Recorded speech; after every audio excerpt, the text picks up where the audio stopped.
Welcome back to my channel friends. আমরা তো সবাই চিকেনের ঝোল খেয়েই থাকি, এবার একটু চিকেনটা অন্যভাবে খেয়ে দেখি, খুব ভালো লাগবে। দেখো এইভাবে রান্না করে।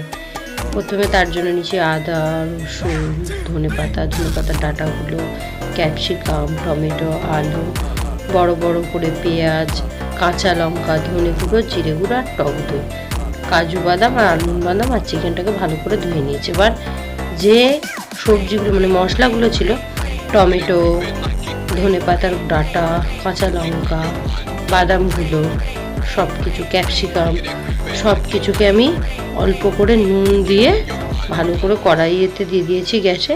এবার এটাকে সিদ্ধ করে নেব। আমি আদা রসুনটার একটা পেস্ট বানিয়ে নিলাম, আর সব মশলাগুলো সিদ্ধ হয়ে যেতে জল ঝরিয়ে মিক্সিতে দিয়ে দিয়েছি। তার মধ্যে দিয়ে দিলাম দারুচিনি আর লবঙ্গ, তার সঙ্গে দিলাম টক দই, দিয়ে এর একটা ভালো পেস্ট বানিয়ে নিলাম। এদিকে আলুগুলোকে আমি কড়াইয়ে দিয়ে দিয়েছি, লাল লাল করে ভেজে তুলে নেব। ভাজার ওই তেলেই দিয়ে দিলাম চিকেনগুলো যখন ভাজা হয়ে যাবে তখন ওর মধ্যে আমি ভেজে রাখা আলুগুলো দিয়ে দেবো, দিয়ে ভালো করে মিক্স করে নেব। তারপরে ওতেই দিয়ে দেবো আদা রসুনের পেস্ট যখন ভাজা ভাজা হয়ে যাবে তখন ওর মধ্যে আমি অল্প করে নুন দিয়ে দেব, দিয়ে ভালো করে নাড়াচাড়া করে নেব।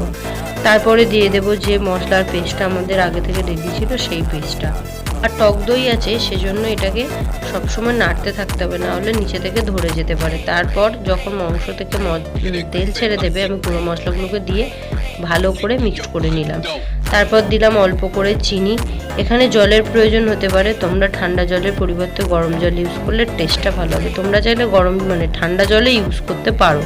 মাংসটা যখন সিদ্ধ হয়ে যাবে সঙ্গে আলুটাও, ধনেপাতা দিয়ে নামিয়ে নিলি রেডি আমাদের বাদাম চিকেন। হ্যাঁ, তোমরা বাড়িতে একবার ট্রাই করে দেখো। যেহেতু আমি উনুনে করছিলাম সেহেতু একটু আঁচের এদিক ওদিক হচ্ছিল, তোমরা গ্যাসে করলে সেটা দেখে করে মানে কম আঁচে করো, টেস্ট বেশি।